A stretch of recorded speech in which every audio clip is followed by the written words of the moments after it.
ਭੁੱਖ ਨਾਲ ਲੂਸਦੀਆਂ ਜਿਵੇਂ ਆਂਦਰਾਂ ਵਿਚਾਰੀਆਂ, ਹਾਏ ਹਾਏ ਭੁੱਖ ਨਾਲ ਲੂਸਦੀਆਂ ਜਿਵੇਂ ਆਂਦਰਾਂ ਵਿਚਾਰੀਆਂ, ਤੇ ਅਸਮਾਨੀ ਉੱਡਦੇ ਪੱਖੂ। ਹਾਏ ਭੁੱਖ ਦੇ ਪਾਰੋਂ ਠੰਡੇ ਪਾਣੀ ਦੇ 2 ਘੁੱਟ, ਤੇ ਥੋੜਾ ਜਿਹਾ ਦਾਣਾ ਲੱਭਦੇ।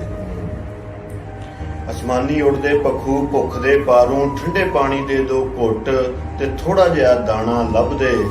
ਵੇਖ ਕੇ ਧਰਤੀ ਤੇ ਖਿਲਰੇ ਦਾਣੇ, ਇੱਕ ਕੁੱਜਾ ਪਾਣੀ ਦਾ। ਵੇਖ ਕੇ ਧਰਤੀ ਤੇ ਖਿਲਰੇ ਦਾਣੇ ਤੇ ਇੱਕ ਕੁੱਜਾ ਪਾਣੀ ਦਾ, ਆ ਕੇ ਜਾਲ ਸ਼ਿਕਾਰੀ ਵਿੱਚ ਫਸ ਜਾਂਦੇ ਨੇ।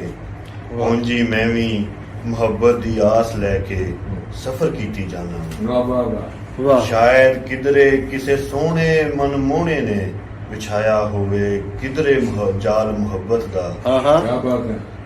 ਸ਼ਾਇਦ ਕਿਧਰੇ ਕਿਸੇ ਸੋਹਣੇ ਮਨਮੋਹਣੇ ਨੇ ਵਿਛਾਇਆ ਹੋਵੇ ਕਿਧਰੇ ਜਾਲ ਮੁਹੱਬਤ ਦਾ। ਵਸਤੀ ਵਸਤੀ ਸਦਰਾਂ ਦੀ ਦਿਲ ਦੀਆਂ ਲੈ ਕੇ ਮੁਸਲਸਲ ਸਫ਼ਰ ਵਿੱਚ ਰਹਿਣਾ, ਪਰ ਨਹੀਂ ਦਿਸਿਆ ਮੈਨੂੰ ਕਿਧਰੇ ਕੋਈ ਜਾਲ ਮੁਹੱਬਤਾਂ ਦਾ। ਵਾਹ ਵਾਹ ਕੋਈ ਜਾਲ ਮੁਹੱਬਤਾਂ ਦਾ।